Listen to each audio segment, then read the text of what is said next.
Microsoft pretty much did what Microsoft does. Yeah, I came out last week. I made the call that earnings this week were going to be really good, and I know maybe that's a Big risk risky there. call. Big risk there, man. Maybe there wasn't a big risk there, Pat. But with all of the tech wreck right now, considering 40% of the Nasdaq is down half, yeah, you sort of would be expecting the numbers to be bad, or at least guidance to be bad. Like you expected maybe, okay, one more good quarter and then some really bad guidance, and then the bottom falls out because the market's forward looking. So the market had already sold because they thought the long term was bad. It's the discount rate would be meaning growth slows and the valuations are too high, and the multiples on either earnings or revenues were too high. And I guess I just don't believe that that's actually right anymore. Now that we've had so much correction. I mean, it's a little bit of personal interest as someone that, likes growth. But look, Microsoft beat pretty significantly on revenue. And when I say significantly, 51.73 versus 50.8. So, $1 billion above expectations, and then beat on a per share basis at 248 versus 231.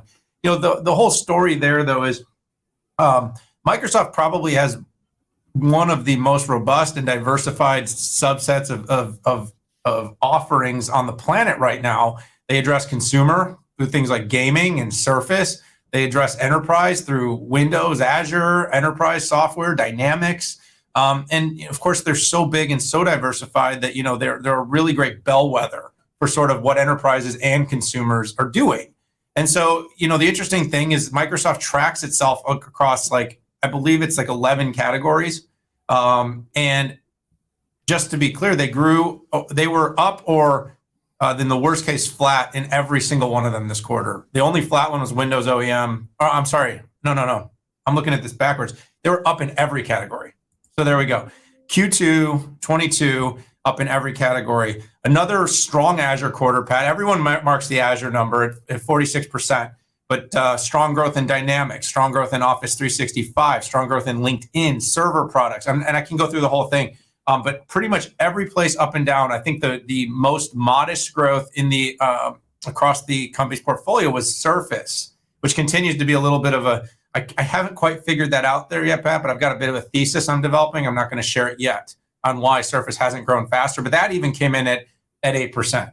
The company just dropped $68.7 billion all cash, assuming they can get through regulatory to buy Activision and acquire another 400 million monthly users in a consumer space. That's another very bullish sign that they think consumer activity and spending is going to stay high. And of course, that they feel that their cash is better off invested right now than sitting in the bank, offering the company security. But across the board, Pat, you look at this company and you say, what's going on? Well, what I see going on is that, people are investing in cloud and they're investing in Microsoft. People are investing in ERP and CRM and they're investing in Microsoft. People are investing in search, in LinkedIn, and in gaming, up and down their whole portfolio, Pat. There's really nothing that you could look at and go, this is really eerie.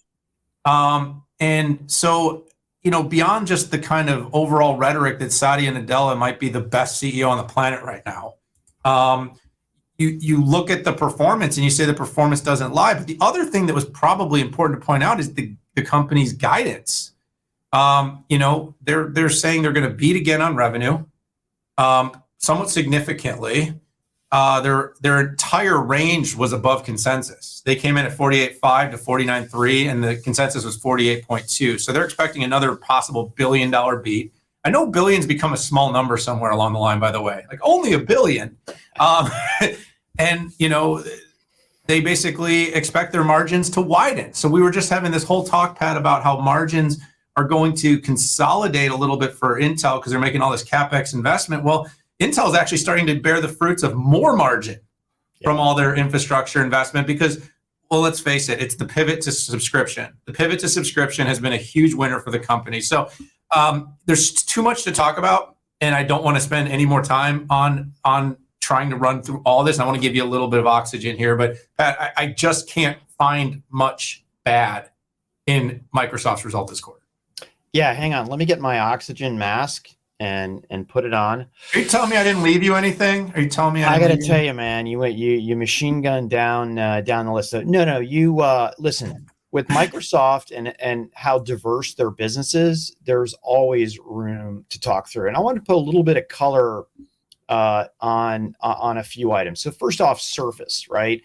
They had back-to-back negative, big time, like negative 20% quarters. And, even I was maybe, questioning, hey, is this a supply chain issue or maybe is it a strategy change? I am absolutely 100% convinced it was a supply chain issue and it was short term.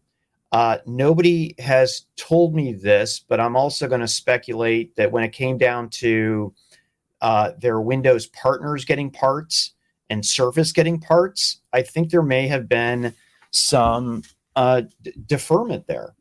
And I do think Surface is strategic, even though it was one of the least highest growing strategic businesses that they had. And I'm super excited to see what the company is bringing out in the future. Search and ads up 32%.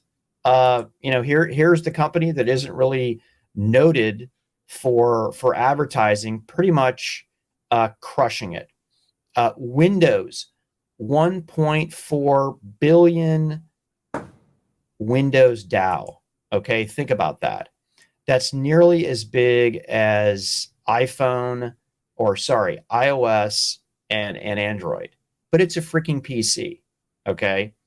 And if you want to check out more about Windows progress, Panos Panay had a blog you guys should check out for all of that.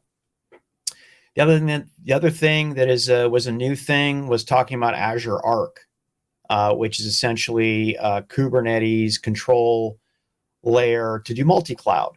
And that was a 3x growth. Now, I want the number.